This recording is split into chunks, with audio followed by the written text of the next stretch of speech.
আসসালামু আলাইকুম। ভালো আছেন? আলহামদুলিল্লাহ ভালো। কি নাম আপনার বোন? তিশা। কত সুন্দর নাম। তাহলে তিশা বোন, এই যে আপনি আমাদের ক্যামেরার সামনে আসার উদ্দেশ্য কি?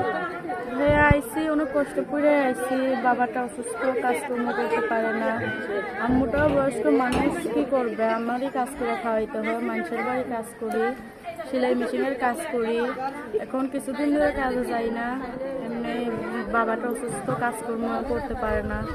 আমি চাইতেছি একটা জীবন সঙ্গী, যদি ভালো মনের মানুষ একজন পাই তাহলে বিয়ে শাদী করার ইচ্ছা আছে। কেন, আপনার কি বিয়ে শাদী হয়নি? না ভাইয়া, বিয়ে শাদী হয়নি। ও আচ্ছা আচ্ছা। কোথায় থাকেন বোন আপনি? আমি থাকি। মা কি করে? মা বাসায় থাকে, নামাজ পড়ে। বয়স্ক মানুষ আর কি করব? আচ্ছা, সংসার চলে। সংসার চলে। আমি মানুষের বাড়ি সেলাই মেশিনের কাজ করি, এতে দিয়েই অনেক কষ্ট করে সংসারটা চলে। আচ্ছা আচ্ছা। তাহলে বোন, এই যে ক্যামেরার সামনে এসেছেন কি সহযোগিতার জন্য এসেছেন নাকি বিয়ের জন্য এসেছেন? ভাইয়া সহযোগিতার জন্য, মনের মতন একজন মানুষের জন্য। যদি ভালো মনের মানুষ পাই আমাকে বিয়ে শাদী করে, তাহলে বিয়ে শাদী করার ইচ্ছা আছে। মানে বিয়ে শাদী করার ইচ্ছা আছে? কেন, বিয়ের কি প্রস্তাব আসে না? বিয়ের প্রস্তাব আসছে অনেক জায়গা থেকে, টাকা চায়, যৌতুক চায়, এর জন্য করতে পারি নাই। আমরা গরিব মানুষ ভাইয়া, টাকা কোত্থেকে দেব?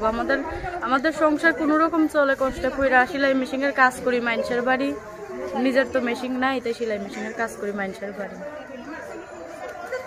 মানে সেলাই মেশিনে কি কি বানাতে পারেন? সবই বানাইতে পারি, শার্ট বানাইতে পারি, সালোয়ার কামিজ বানাইতে পারি। মানে সবই বানাতে পারেন? আচ্ছা আচ্ছা।